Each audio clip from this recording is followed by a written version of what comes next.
Shalom, damai di hati.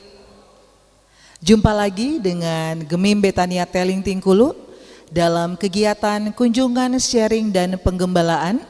Dan untuk hari ini, kunjungan sharing dan penggembalaan sebagai narasumber Ibu Pendeta Anggreni Kalalo MTH. Mari kita akan mulaikan kegiatan kita saat ini. Kita akan buka dengan doa yang akan dibawakan oleh Enci Melin Salensehe. Kepada Enci disilakan. Mari kita berdoa. Segala puji, hormat, syukur kami naikkan kepadamu Bapa di surga, sebab Engkau baik dalam kehidupan kami. Terima kasih Tuhan, di hari ini Engkau masih memberikan waktu dan kesempatan bagi kami semua, Jemaat Gemim Betania Tingkulu, kami boleh terkumpul untuk mendengarkan sebagian dari sabda firman Tuhan. Untuk itu curahkan kuasa Roh Kudus-Mu ke atas hati kami masing-masing Tuhan, agar supaya kami boleh mengerti maksud dari pemberitaan firman yang akan disampaikan nanti.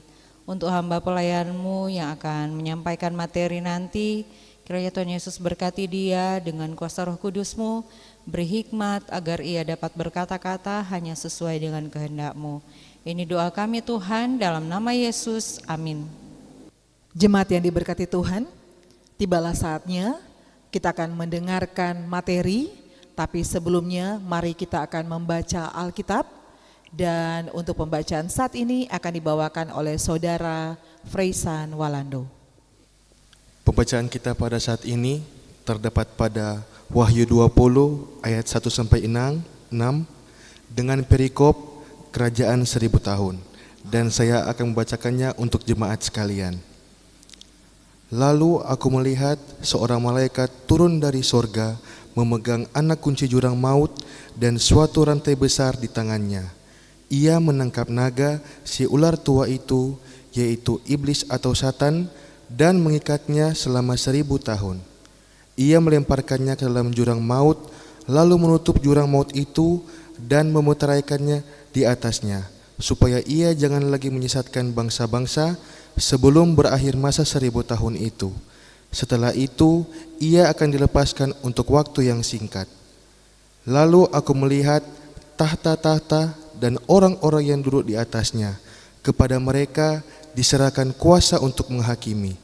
Aku juga melihat jiwa-jiwa mereka yang telah dipenggal kepalanya karena kesaksian tentang Yesus dan karena firman Allah, yang tidak menyembah binatang itu dan patungnya, dan yang tidak juga menerima tandanya pada dahi dan tangan mereka.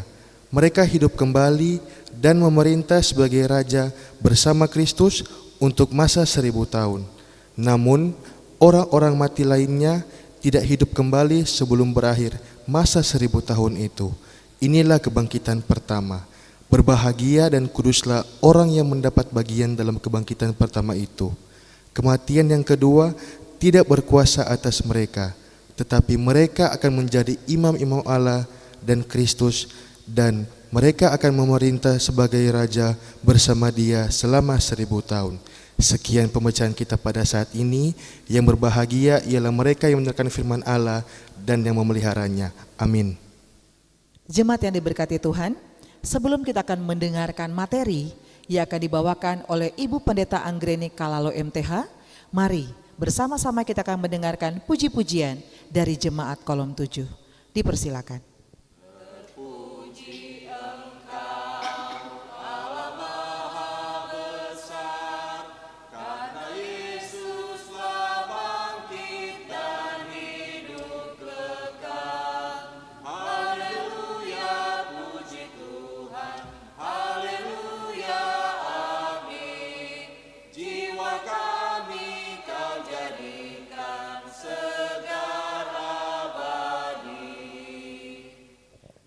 Jemaat yang diberkati Tuhan, saat ini kita akan mendengarkan materi yang akan dibawakan oleh Ibu Pendeta Anggreni Kalalo MTH.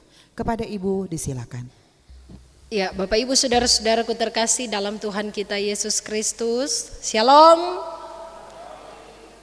Kita bersyukur untuk waktu dan kesempatan yang boleh dianugerahkan Tuhan, di mana malam ini kita akan belajar bersama lagi seputaran kebenaran firman Tuhan yang akan menjadi perenungan Gereja Masih Injili di Minahasa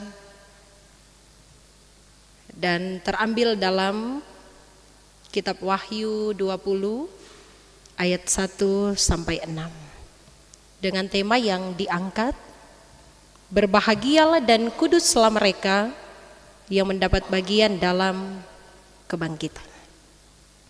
Saudara-saudara, sesungguhnya bicara tentang tema ini, sepertinya tema ini diangkat dari ayat 6 bacaan kita.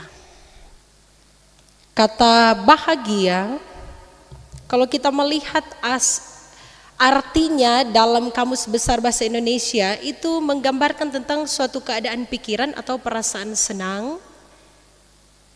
Bisa juga dikatakan memiliki ketentraman hidup secara lahir dan batin. Sementara kata kudus artinya berarti suci, murni, terpisah dari yang jahat. Nah, dengan demikian maka bahagia dan kudus hendak menyatakan hidup yang penuh dengan damai sejahtera, tentram, karena tidak terikat dengan dosa. Kalau kita melihat tentang ungkapan kata kebangkitan dari kata anastasis yang berarti telah dibangkitkan. Kebangkitan yang dimaksud bukan hanya sekedar bangkit, tetapi hidup bersama dengan Kristus.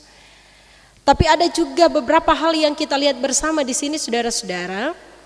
Kebangkitan di sini menyangkut dua hal. Kebangkitan yang mengarah pada kebangkitan Kristus setelah ia mati adalah kebangkitan yang menandakan orang-orang yang percaya mereka juga telah ada dalam persekutuan kebangkitan Kristus, dalam artian bahwa orang percaya telah dibangkitkan, mereka memiliki kehidupan yang baru setelah mereka mati bagi dosa.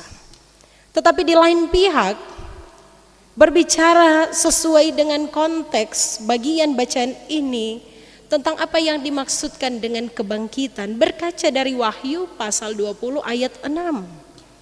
Yakni yang dimaksudkan di situ adalah kebangkitan pertama yang menunjuk pada orang-orang yang bertahan setia dalam iman, di mana kebangkitan mereka untuk hidup bersama Kristus. Selanjutnya alasan pemilihan tema. Mengapa tema ini diangkat? Yang pertama, untuk mengingatkan jemaat Tuhan supaya terus bertahan di tengah tantangan zaman. Selanjutnya, tema ini diangkat untuk mengajar sekaligus memberi dorongan iman supaya jemaat Tuhan bisa hidup di dalam Kristus. Tema ini juga diangkat untuk menguatkan jemaat, bahkan hendak mengajak jemaat supaya jemaat setia pada Kristus. Sebab saudara-saudara, jika kita melihat masa sekarang ini, bahwa iman orang percaya justru terancam, bukan hanya berbicara ancaman dari luar kekristenan, tapi juga dalam gereja itu sendiri. Semakin banyaknya kejahatan yang merajalela, seakan menunjukkan bahwa orang percaya kini tidak hidup lagi dalam iman, namun hidup dalam keinginan-keinginan pribadi. Sebab itu perlu untuk mengajak semua anggota jemaat untuk menguatkan iman dengan membangun hidup di dalam Dia. Kita masuk pada latar belakang kitab. Kitab Wahyu, kita tahu bersama adalah kitab terakhir dalam Perjanjian Baru. Dalam bahasa Yunani, kitab ini sering disebut apokalipsis, yang artinya penyingkapan atau penyataan. Nah, kitab Wahyu ini kita melihat bersama, dia sering kali berbicara tentang pewahyuan, penyingkapan, serta penyataan dari Allah tentang apa yang akan terjadi agar umatnya teguh dalam iman dan tidak kehilangan pengharapan. Kita tahu bersama bahwa kitab Wahyu ini syarat dengan lambang dan simbol-simbol. Dan penulis kitab Wahyu ini dikatakan dalam pasal 1 ayat yang keempat, dia adalah Yohanes. Oleh karena tidak ada keterangan tentang seorang Yohanes yang lain, maka Yohanes yang dimaksudkan di sini adalah seorang Rasul Yohanes yang adalah murid Yesus. Tahun penulisan kitab ini ditulis pada masa pemerintahan Kaisar Domitianus, yaitu sekitar tahun 90 sampai 95 Masehi. Kepada siapa kitab Wahyu ini ditujukan? Dikatakan kitab Wahyu ini ditujukan kepada 7 jemaat di Asia.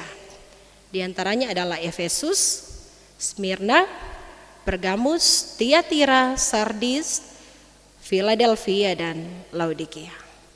Nah, tujuan penulisan ini kita melihat bersama di sini dan melihat ada latar belakang yang terjadi.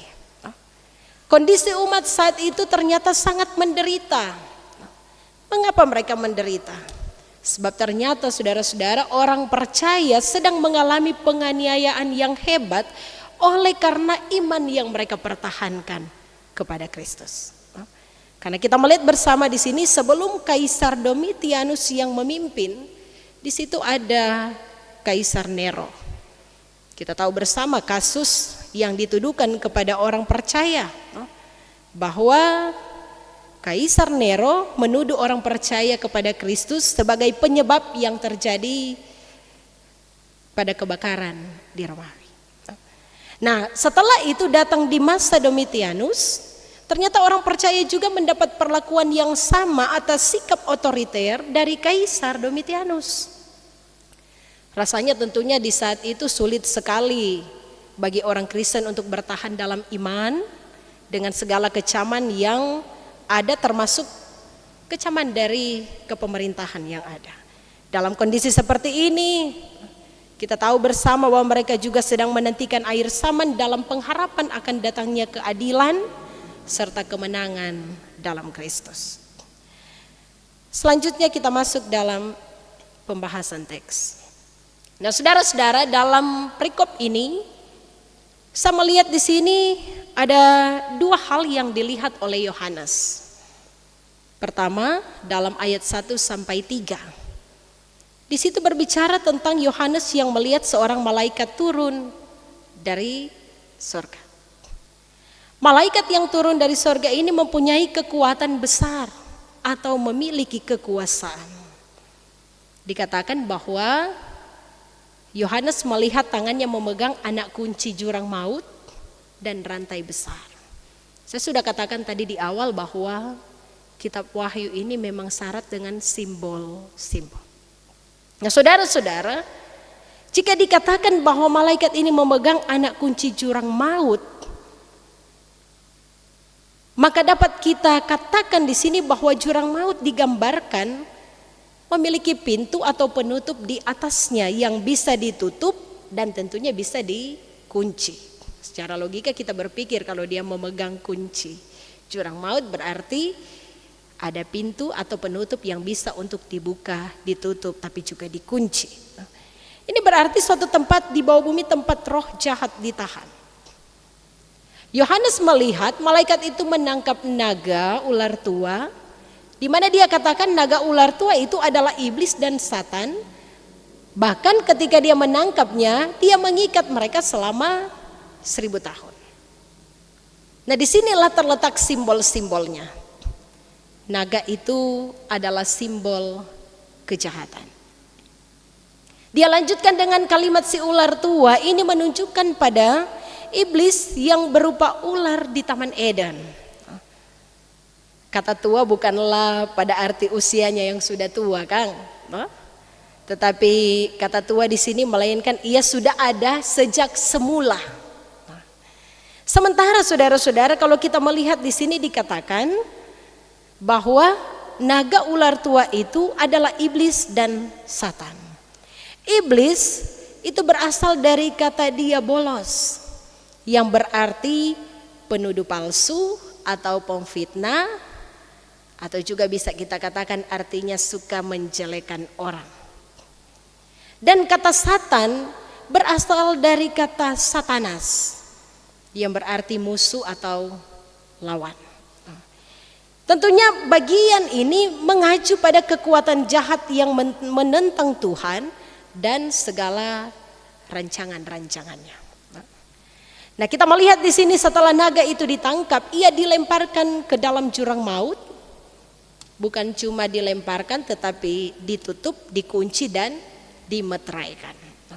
Artinya bahwa ketika telah ditutup, telah dikunci, telah dimeteraikan, tidak boleh lagi dibuka.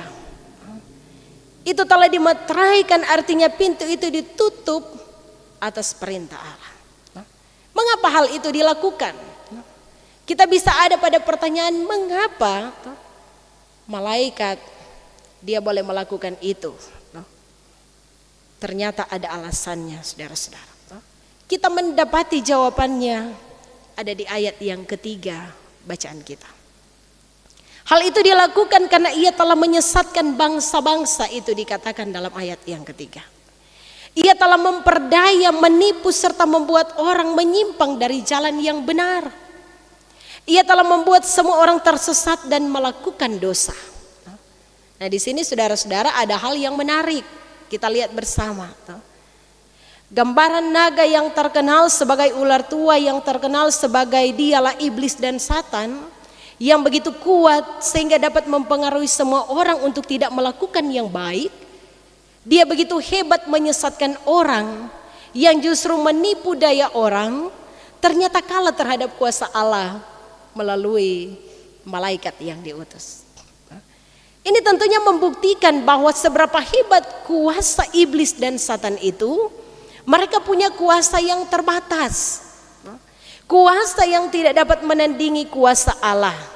Sehingga tentunya sehebat, sekuat apapun iblis itu tidak dapat mengalahkan kuasa Allah. Jika kita katakan bahwa iblis dan Satan ini orang kaitkan di masa kini, bagaimana? Jika ular tua yaitu iblis dan Satan adalah penyesat bangsa-bangsa di zaman itu, maka jika kita bawa di zaman sekarang ini konsep penyesat di masa kini itu seperti apa? Orang bisa katakan bahwa di masa kini ada penyesat yang merujuk pada ajaran atau doktrin yang akan menyimpang dari firman Tuhan. Mungkin ada praktek keagamaan yang tidak sesuai dengan ajaran Alkitab. Karena itu kita belajar, jika ada yang kita dapati seperti itu, kita katakan back to the Bible. Jika malaikat mendapat kuasa dari Allah untuk mengalahkan iblis, berarti Allah dapat memberikan kuasa kepada siapa saja untuk mengalahkan iblis, termasuk kita yang percaya. Karena itu kuncinya untuk menghadapi godaan. Gambar di sebelah saya sudah berikan di situ bahwa baca Alkitab setiap hari, doa sebagai pimpinan hidup, jauhi godaan, dan meneladani Tuhan. Selanjutnya dalam ayat yang keempat dan 5.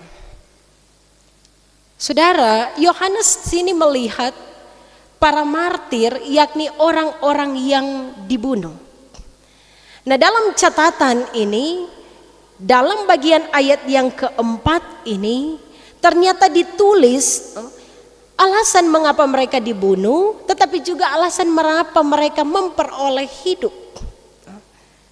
Di situ disampaikan bahwa mereka menjadi para martir, orang-orang yang dibunuh karena mereka menjadi saksi Tuhan. Mereka tidak menyembah binatang dan patung yang diperintahkan. Bahkan mereka yang tidak menerima tanda pada dahi dan tangan mereka. Ini apa artinya? Ternyata saudara-saudara, Yohanes melihat bahwa orang-orang yang percaya, orang-orang yang mempertahankan iman, orang-orang yang sekalipun mempertaruhkan nyawa mereka menjadi taruhannya sehingga mereka menjadi para martir, sekalipun mereka dibunuh, tetapi dalam konteks akhir mereka hidup dan memerintah bersama Kristus, dikatakan selama 1000 tahun. Mereka hidup kembali berarti mereka punya kehidupan rohani yang kekal bersama Kristus. Ini berarti mereka diberi kuasa untuk memerintah bersama Kristus. Itu memang jelas dicatat di ayat 4 dan ayat yang kelima. Bahwa ternyata orang-orang yang menderita bersama Kristus, mereka juga akan menderita bersama Kristus. Mereka menderita, tetapi pada akhirnya mereka memerintah bersama Kristus. Ini disebut sebagai kebangkitan yang pertama, yang dianugerahkan tidak kepada siapapun selain yang melayani Kristus dan menderita bagi Dia. Nah, melalui ayat 4 dan 5 ini kita mendapati ada istilah kebangkitan pertama. Kebangkitan pertama sebagaimana yang diuraikan di ayat yang keempat tadi, yakni para martir hidup kembali yang kemudian memerintah bersama Kristus 1000 tahun lamanya. Pada kebangkitan pertama ini, orang-orang mati yang lain tidak bangkit. Dikatakan yang bangkit hanya mereka, para martir yang mampu untuk mempertahankan iman. Selanjutnya dikatakan tentang masa 1000 tahun. Ini yang terkenal. Seorang bapak gereja Agustinus, dia pernah mengeluarkan statement dan beranggapan bahwa kerajaan 1000 tahun sudah ada saat ini. Dimulai dengan peristiwa kematian, kebangkitan, kenaikan Yesus ke surga. Tetapi kita juga melihat ada beberapa pandangan-pandangan tentang kerajaan 1000 tahun ini. Yang pertama kita melihat ada pandangan premilenialisme atau millennium literal. 1000 tahun adalah periode waktu literal. Dalam milenium literal ini baginya 1000 tahun adalah periode waktu literal selama 1000 tahun di bumi setelah kedatangan Kristus kembali secara fisik. Artinya ini adalah masa Kristus memerintah di bumi. Yang kedua, bicara tentang amilenialisme atau millennium simbolis. Dia mengatakan bahwa 1000 tahun adalah simbolis dari pemerintahan Kristus di sorga saat ini. Jadi kalau pertama bicara pemerintahan di bumi, yang kedua itu bicara di sorga. Tetapi kita melihat juga ada pandangan yang ketiga, postmilenialisme atau milenium sebagai era kemenangan Injil. Artinya bahwa kerajaan 1000 tahun ini adalah periode waktu yang panjang di mana Injil akan menyebar ke seluruh dunia dan membawa kedamaian, keadilan, dan kemakmuran yang besar. Selanjutnya saudara-saudara, di ayat yang ke-6 kita melihat bahwa ini adalah bagian tema di bacaan ini. Dikatakan berbahagia dan kuduslah mereka yang mendapat bagian dalam kebangkitan pertama. Kata berbahagia dari kata makarios yang berarti beruntung atau diberkati. Ini menunjuk pada suatu keadaan berkat ilahi, sukacita yang mendalam. Artinya sementara hidup terberkati karena mempertahankan kehidupan yang benar.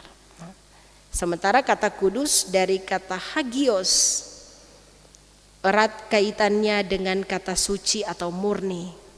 Artinya bukanlah sesuatu yang dicapai oleh manusia tanpa hasil karya Roh Kudus. Kita melihat bersama di sini bahwa benar-benar ketika dikatakan berbahagia, dikatakan kudus orang-orang yang hidup dalam karya kebangkitan, ini berarti benar-benar mengabdikan diri untuk Allah dan seutuhnya hanya menjadi milik Allah. Mereka disebut berbahagia dan kudus karena mereka tidak akan mengalami kematian yang kedua. Ini sudah berbicara tentang para martir tadi dalam ayat yang keempat. Artinya bahwa ada kematian yang pertama, itu sangat jelas dikatakan di ayat yang keempat. kebangkitan yang pertama. Tetapi juga kita melihat di sini ternyata kemudian akan ada kematian kedua.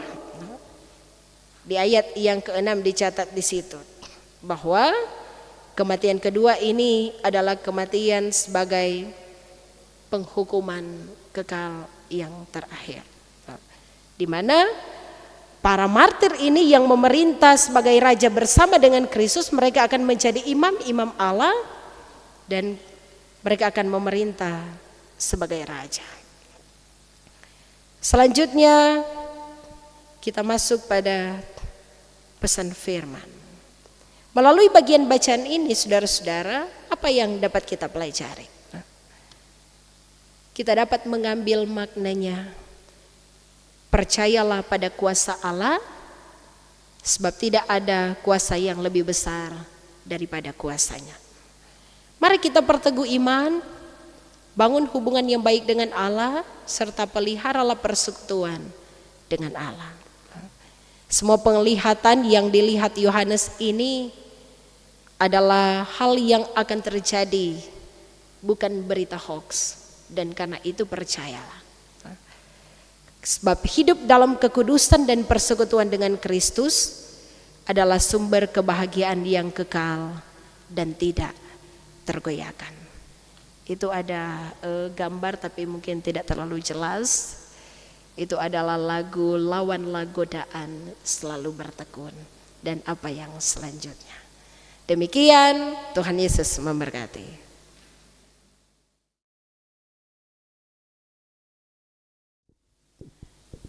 Terima kasih. Saya ingin bertanya, bagaimana seseorang dapat mendapat bagian dalam kebangkitan Tuhan Yesus? Apakah melalui iman, baptisan, kehidupan yang berkenan kepada Tuhan, atau kombinasi dari semuanya? Terima kasih. Ya, terima kasih untuk pertanyaan dari Encik Mei, yang sesungguhnya ini adalah bagian umum dari orang percaya, Kang. Bicara tentang dapat bagian dalam karya kebangkitan, toh. Bagaimana seseorang dapat disebut mendapat bagian dalam karya kebangkitan. Saya rasa bahwa bagian-bagian perenungan di sepanjang minggu berjalan setelah kita merayakan Paskah, sampai juga dalam teks yang kita bahas bersama di malam hari ini sudah banyak memberikan pemahaman-pemahaman tentang bagaimana kita memperoleh atau kita bisa mendapat bagian dalam kebangkitan Kristus. Kalau di minggu yang lalu kita baru membahas tentang kitab Roma, Kang, kalau tidak salah. Di situ bicara tentang ajaran, di situ bicara tentang doktrin. Sehingga tentunya dikatakan bahwa apakah iman atau apakah bicara tentang perbuatan baik, itu bagian bacaan minggu yang lalu. Kalau kita melihat konteks bagian bacaan ini, dikatakan bahwa orang-orang yang akan menikmati kehidupan bahkan memerintah sebagai raja, di situ ada 3 hal yang disebutkan, DP kriteria. Yang pertama, mereka menjadi saksi Tuhan, artinya mereka mampu memberitakan Injil. Matius pasal 28 ayat 19 sampai 20. Yang kedua, dikatakan dalam bagian bacaan ini tidak menyembah binatang dan patung. Dan yang ketiga dikatakan mereka yang tidak menerima tanda pada dahi dan tangan. Ini menuntut tentang ketaatan dan kesetiaan. Artinya bahwa kita akan memperoleh karya keselamatan ketika kita punya iman, iya benar. Tetapi kita jangan pernah melupakan apa yang diungkapkan oleh Yakobus, bahwa iman tanpa perbuatan pada hakikatnya adalah mati. Jadi sebagai orang yang beriman, bagaimana kita mampu untuk mendapat bagian dalam karya kebangkitan? Kalau kita punya iman, kita percaya kita sudah diselamatkan, maka salah satu cara ketika kita memperoleh karya itu terus menerus adalah melakukan segala kehendaknya. Ya. Saya ingin menyampaikan mungkin dalam hal ini memberikan juga pencerahan bagi kita bagaimana kita akan menyampaikan apa yang lagi kita bahas ini kepada jemaat. Saya sangat tertarik dengan kesimpulan terakhir, percaya kepada kuasa Allah karena tidak ada yang lebih besar dari kuasanya. Inilah yang menjadi pokok saya pikir. Kenapa? Karena sampai dengan saat ini saya melihat masih ada orang yang terlalu meninggikan kuasa-kuasa selain dari kuasa Allah. Bahkan dalam doa pun kadangkala saya lihat ada muncul kata-kata seperti ini, dan kepada raja kegelapan. Seperti kita membesarkan walaupun kita mau tolak dalam nama Tuhan Yesus. Bahkan ada hal pengetahuan ya, seolah itu ditinggikan, padahal percaya kepada kuasa Allah di mana kebangkitan Yesus itu kita boleh lihat, kuduslah mereka yang mendapat bagian dalam kebangkitan. Kita sudah diberikan kuasa. Ya. Karena apa? Yesus sudah mengalahkan maut. Sehingga kita tidak perlu lagi terlalu menggoyahkan keberadaan kita sendiri dengan terlalu meninggikan hal-hal di luar dari kuasa Yesus.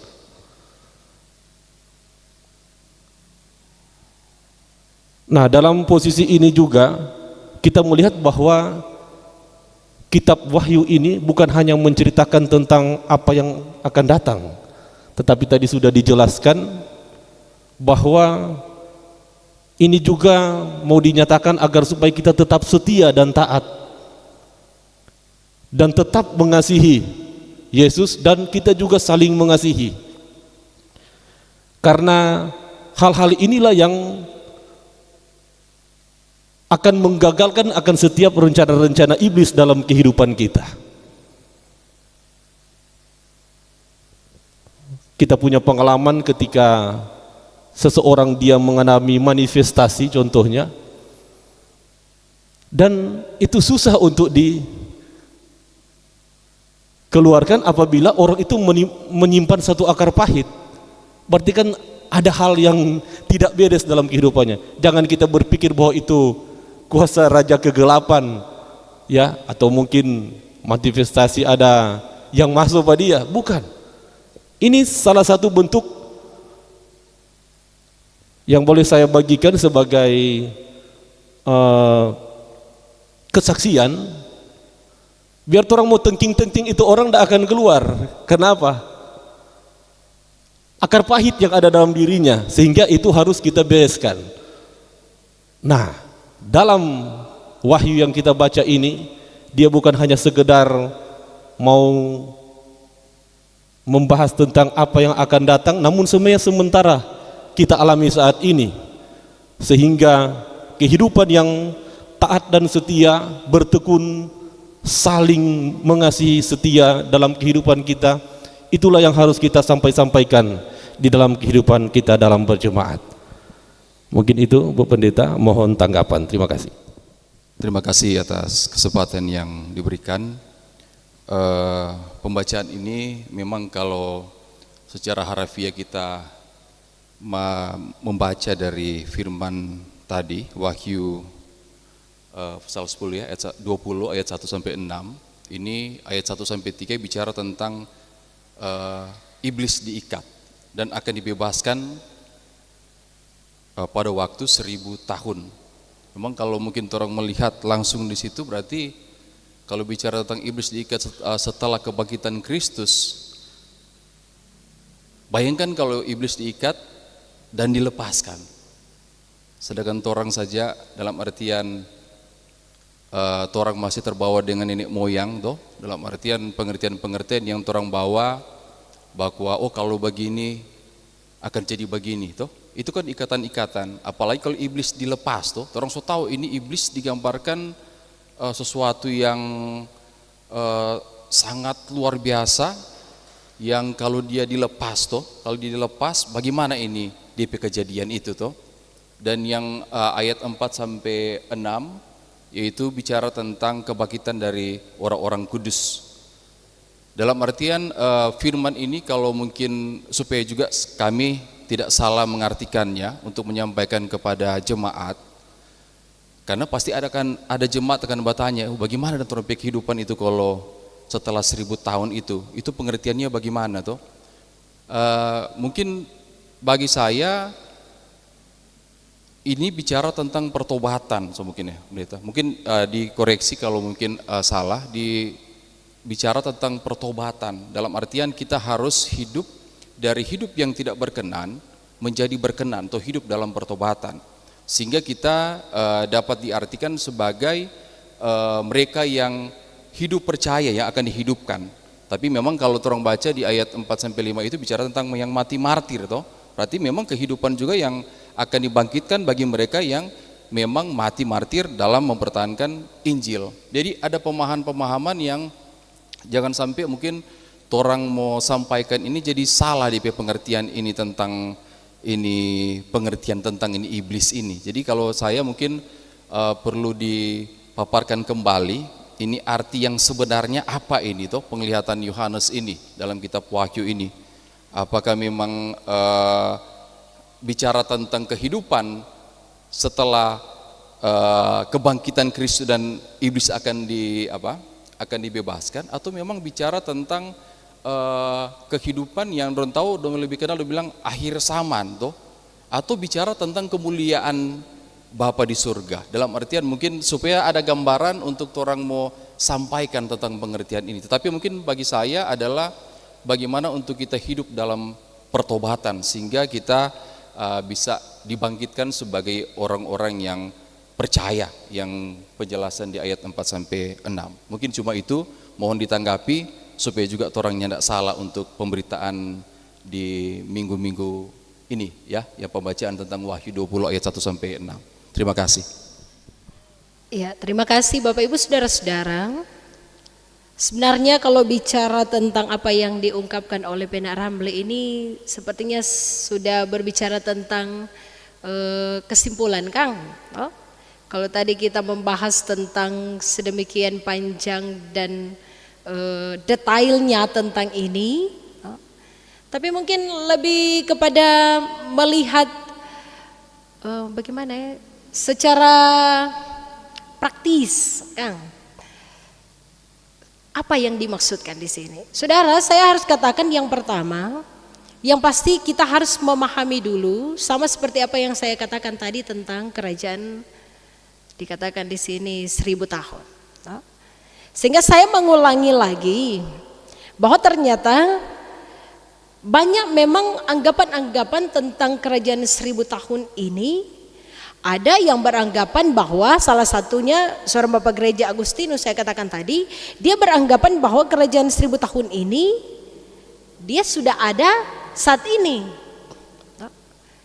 Dalam artian bahwa ketika kematian, kebangkitan, kenaikan Yesus ke surga, maka dia menggambarkan bahwa inilah waktu 1000 tahun itu.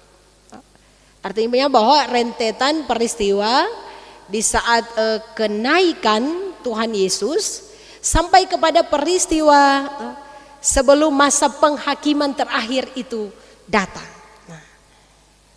Sehingga saudara-saudara, tapi juga kita tidak dapat menutupi pemahaman-pemahaman yang lain tentang kerajaan 1000 tahun. Ada juga yang mengatakan bahwa masa kepemerintahan 1000 tahun ini sudah terjadi di bumi, sama seperti yang saya katakan tadi, sepakat dengan apa yang diungkapkan oleh seorang Bapak Gereja Agustinus. Tapi ada juga yang mengatakan bahwa pemerintahan yang dimaksudkan ini adalah pemerintahan di sorga.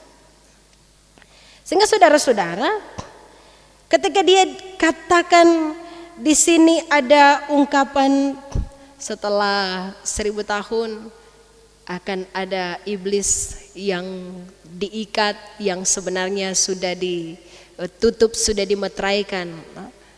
Pada kenyataannya nanti akan dilepaskan kembali. Paling orang beranggapan bahwa sututu tare, so bebas tare, tetapi kenapa harus dilepas kembali? Kita harus melihat di sini saudara-saudara, dikatakan dilepaskan kembali. Ternyata kalau melihat tafsiran dikatakan itu hanya dilepaskan sementara sebelum ia dibinasakan. Kalau orang mau mengikuti apa yang dikatakan oleh Bapak Gereja Agustinus bahwa kerajaan 1000 tahun itu berlaku sekarang ini. Sekarang ini saja orang sebagai orang percaya sebanyak godaan. Godaan-godaan yang terjadi, sama saya katakan tadi bahwa bukan cuma godaan dari luar, tapi juga dalam gereja itu sendiri sudah banyak godaan. Sehingga saudara-saudara, bagian ini mau hendak memberikan satu pemahaman bagi kita benar, bahwa melihat juga tidak lepas dari konteks latar belakang waktu itu, bahwa memang jemaat ada dalam masa penderitaan. Salah satunya untuk menguatkan iman, percaya mereka untuk tetap berdiri teguh, kokoh dalam iman itu, supaya mereka akan tetap terus diberikan keselamatan. Mereka akan menjadi orang-orang yang menang, tapi di satu sisi juga menegur orang-orang yang melakukan kesalahan dan dosa yang tidak sejalan dengan kehendak Kristus untuk hidup dalam pertobatan. Dan saya juga setuju dengan apa yang diungkapkan oleh Penatua Oi tadi. Saya selalu katakan bahwa bagian bacaan Wahyu pasal 20 ayat 1 sampai 6 ini adalah kunci jawabannya. Kunci jawaban untuk apa? Jika ada orang lain yang lebih meninggikan kuasa Allah. Jika ada orang yang boleh mengatakan bahwa kuasa ini lebih hebat dari kuasa Allah, maka bagian bacaan Wahyu 20 ayat 1 sampai 3 adalah kunci jawaban. Sedangkan malaikat utusan Allah, dia bilang di sini bahwa memang sadis sekali, memang dia langsung ikat, bahkan dia bilang dia langsung taruh, tutup, kunci lagi, meteraikan lagi. Ini berarti bahwa tidak ada kuasa yang lebih besar dari kuasa Allah.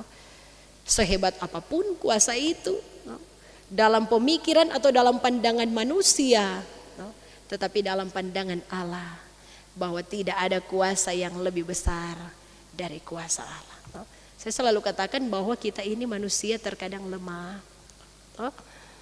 Kadang-kali orang peiman ditantang, digoda dengan tawaran-tawaran yang seperti itu. Apakah itu ketika kita mengalami pergumulan, bicara sakit, banyak secara umum itu terjadi. Bicara tentang kedudukan dan lain sebagainya. Maka saya harus katakan ini dengan tegas bahwa kuasa Tuhan Allah itu adalah kuasa yang tidak dapat dibandingi dengan yang lain. Dan karena itu, kalau orang ada dalam keadaan yang seperti ini, saudara-saudara, orang ingat Wahyu 20 ayat 1 sampai 3. Terima kasih kesempatan yang diberikan.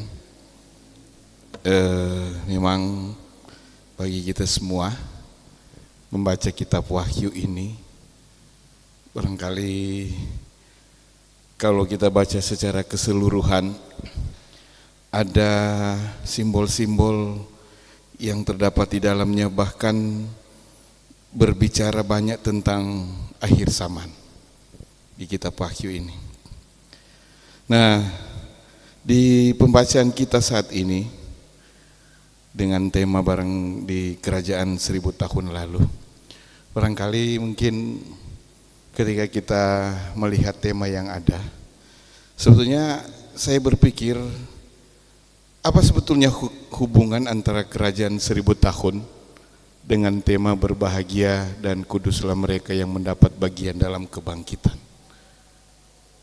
Sebetulnya kalau mau lihat tema bacaan kerajaan 1000 tahun dengan tema yang ada itu, di hubungannya itu ada di mana? Walaupun di ayat 4, 5 dan 6 itu memang ada kata-kata kebangkitan.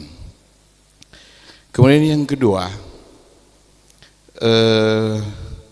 kalau kita membaca di ayatnya yang keempat, di situ ada sebut bahwa mereka hidup kembali dan memerintah kembali, diberi kuasa untuk melaksanakan kepemerintahan yang ada.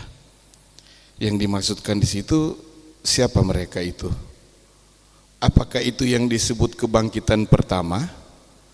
Ataukah kebangkitan pertama yang kita pahami di dalam iman kita, kebangkitan Yesus Kristus?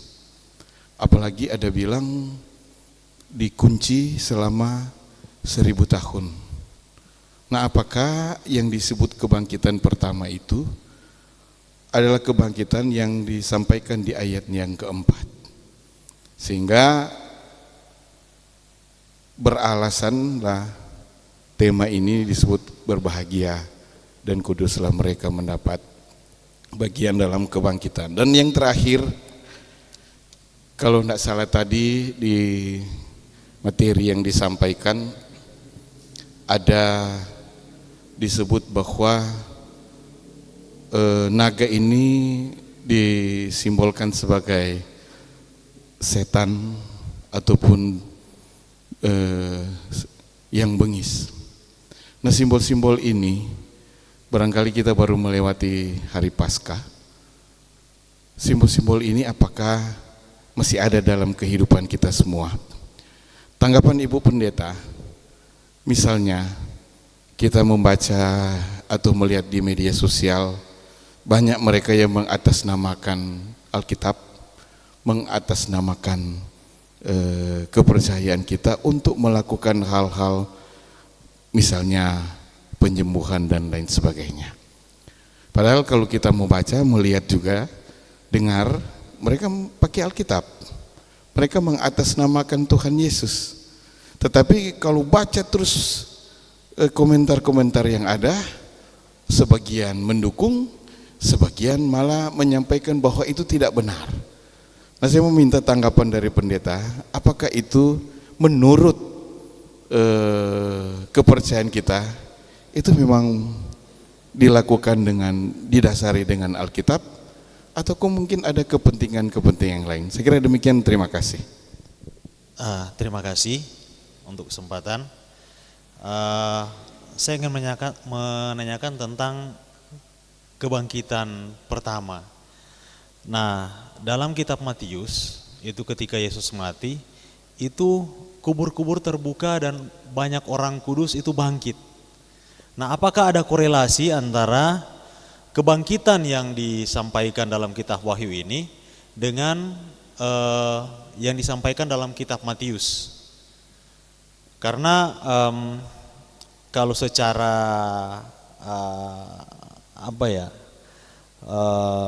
orang berpikir, istilah orang Manado berpikir bodok-bodok, sebenarnya ini kebangkitan kedua, karena kebangkitan yang pertama ketika Yesus mati banyak orang kudus yang bangkit, kubur terbuka dan bangkit. Nah, di kitab Wahyu ketika Yohanes melihat penglihatan ini juga dikatakan kebangkitan pertama. Jadi sebenarnya yang pertama ini yang mana? Itu. Kemudian yang kedua, ini juga mungkin berkaitan dengan simbol-simbol seperti naga. Apakah kita bisa mengartikan secara harfiah tentang naga itu? Misalnya ada orang bilang begini, ada yang pernah bertanya, pernahkah terpikir simbol naga itu sebenarnya menunjuk ke satu negara yang cukup kuat. Kira-kira bagaimana pendapat Ibu Pendeta tentang cara berpikir seperti ini? Terima kasih. Ya, terima kasih. So terlalu banyak hari ini jadi semua lupa mau jawab. Saudara-saudara, saya sudah katakan tadi di bagian alasan pemilihan tema, bahwa sesungguhnya memang kalau tema ini diangkat pasti mengacu pada bagian perikop yang menjadi bagian bacaan kita. Sehingga saudara-saudara, kalau ditanyakan hubungan tema dengan kerajaan 1000 tahun, tema ini berbahagia dan kuduslah mereka yang mendapat bagian dalam kebangkitan. Kalau kita membaca, saya juga tadi waktu persiapan sempat lama di bagian tema. Karena apa? Di sini tema yang diangkat oleh Gereja Masa Injili di Minahasa mengacu pada ayat yang ke-6. Tetapi di situ hanya dikatakan kebangkitan, sementara di ayat yang ke-6 dikatakan bahwa berbahagia dan kuduslah ia yang mendapat bagian dalam kebangkitan pertama itu. Sehingga dalam bagian tema saya mencatat tadi ada dua hal. Jika yang dimaksudkan tema ini berbicara tentang kebangkitan yang mengarah pada Kristus, setelah ia mati dia bangkit, maka ini tema ini hendak memberikan suatu pemahaman baru bahwa ya berbahagialah kita, karena kita boleh menerima karya kebangkitan yang boleh dilakukan, dikaryakan oleh Kristus. Ketika dia telah mati, dia bangkit, kita rayakan lewat peristiwa Paskah. Tetapi juga di satu sisi saya katakan tadi bahwa kalau bicara tentang konteks kebangkitan menurut Wahyu 20 ayat 6, di sini berbicara tentang kebangkitan pertama. Dikatakan di sini menunjuk pada orang-orang yang bertahan setia. Orang bilang setia hingga akhir. Sehingga memang bagian bacaan ini berkaitan juga. Dikatakan di sini di ayat yang keempat, yang merupakan juga pertanyaan dari Penat Nolvi tadi, tentang hidup memerintah sebagai raja. Siapa mereka? Jelas dikatakan di ayat yang keempat, di situ siapa? Para martir. Kalau bicara tentang martir, mereka yang mempertahankan iman, mereka yang tidak mau mengikuti kehendak mereka yang berkuasa saat itu, sehingga tentunya mempertaruhkan nyawa sekalipun, sehingga dalam keadaan seperti ini mereka dikatakan sebagai para martir. Sehingga dalam keadaan seperti ini dikatakan dalam kebangkitan yang pertama. Apa itu kebangkitan yang pertama? Ada orang yang mengambil konsep bahwa kebangkitan pertama ini menunjuk kepada Kristus.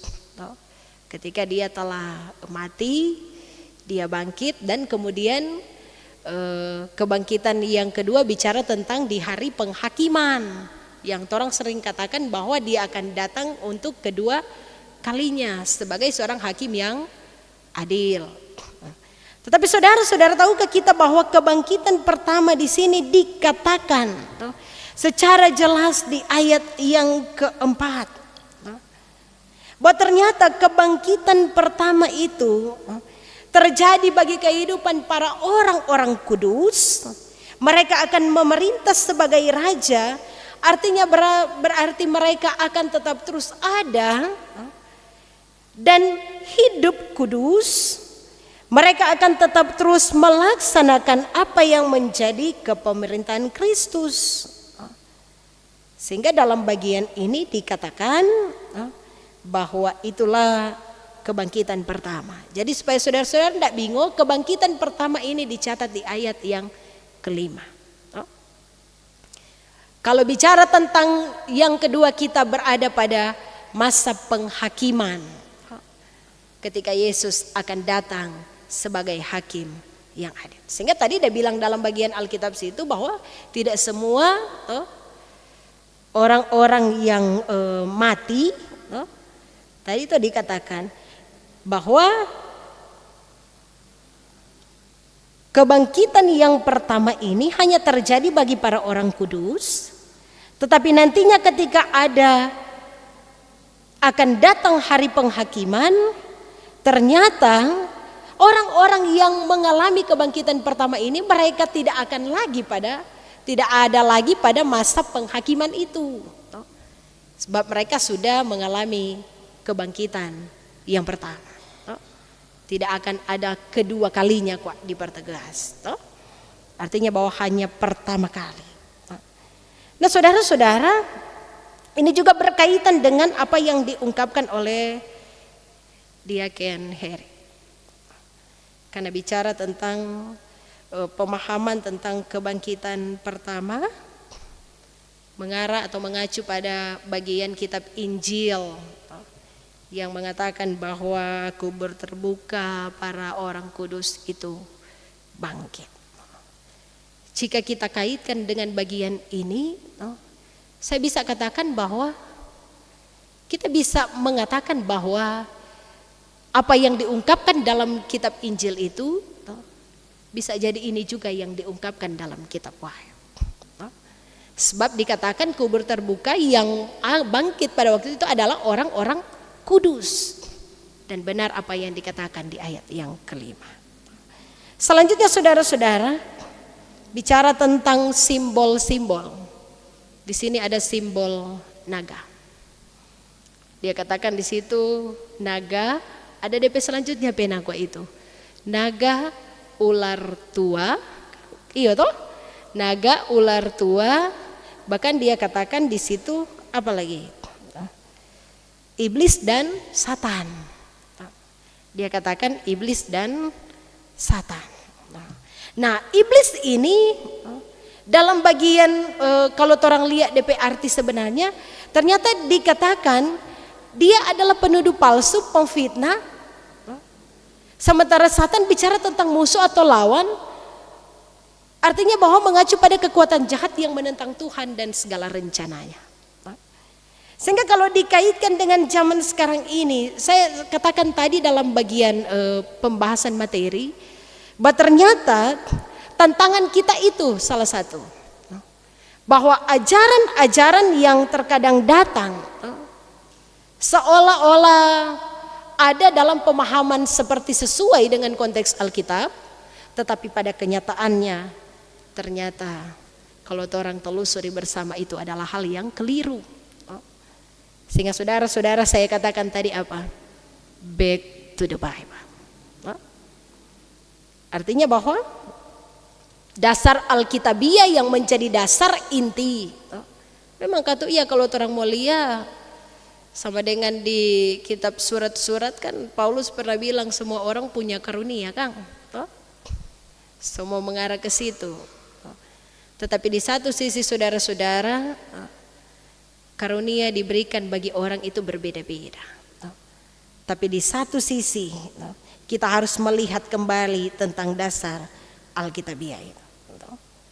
Bahwa kalau orang lihat bahwa ada hal-hal yang rancu, kelihatan dari dalam itu seperti ya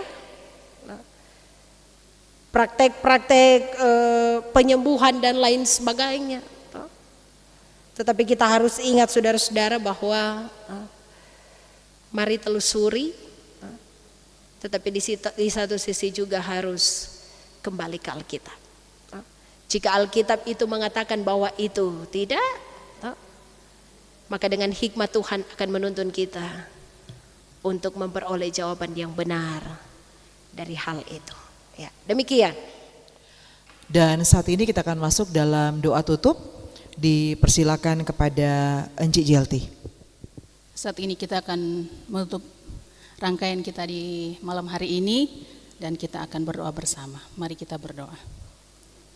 Bapa kami yang dalam surga, kembali lagi kami menaikkan syukur, bahkan limpah banyak terima kasih, karena kami boleh diberikan kesempatan lagi untuk membaca dan merenungkan firman Tuhan. Biarkanlah firman Tuhan di malam hari ini menjadi bagian juga di dalam kehidupan kami. Bahkan pun semakin memperkuat iman percaya kami, baik kami yang ada di tempat ini, di rumah, maupun di mana saja. Untuk hamba-Mu yang Engkau pakai pada saat ini, Ibu Pendeta Anggraini Kalalo MTH, kiranya Engkau memberkati hamba-Mu, baik dalam tugas pelayanan, maupun di dalam kehidupan keluarga Lekes Kalalo, dan di mana saja hamba-Mu pergi dan berada. Saat ini juga kami sudah memberikan persembahan. Kiranya Engkau memberkati, biarlah persembahan ini bisa kami pakai dalam pelayanan di gereja kami, khususnya di Gemim Betania Teling Tingkulu. Dan juga sebentar kami akan berpisah dari tempat ini, kiranya Tuhan menjaga dan melindungi kami, hingga kami boleh tiba di tempat tujuan kami dengan penuh selamat. Inilah doa syukur dan permohonan kami ya Tuhan kepadamu. Di dalam nama Tuhan Yesus kami sudah berdoa dan bersyukur kepadamu. Haleluya, amin. Jemaat yang diberkati Tuhan, demikianlah rangkaian kunjungan sharing penggembalaan saat ini telah selesai, dan kita akan mendengarkan ucapan terima kasih yang akan dibawakan oleh Saudari Prilly Kawoan. Shalom. Bersyukur kepada Tuhan karena program Kusapa Jemaat Gemim Betania Teling Tingkulu pada saat ini boleh berjalan dengan segala baik. Biarlah materi yang sudah kita dengarkan bersama dan yang sudah kita diskusikan bersama dapat kita pahami. Untuk itu diucapkan banyak terima kasih kepada pembawa materi. Di saat ini Ibu Pendeta Anggraini Kalalo MTH, kiranya Tuhan Yesus yang adalah sumber segala berkat akan memberkati Ibu Pendeta dalam tugas pelayanan bersama dengan keluarga. Dan kepada kita semua yang ada dan boleh mengambil bagian di saat ini, kiranya Tuhan Yesus memberkati dan shalom.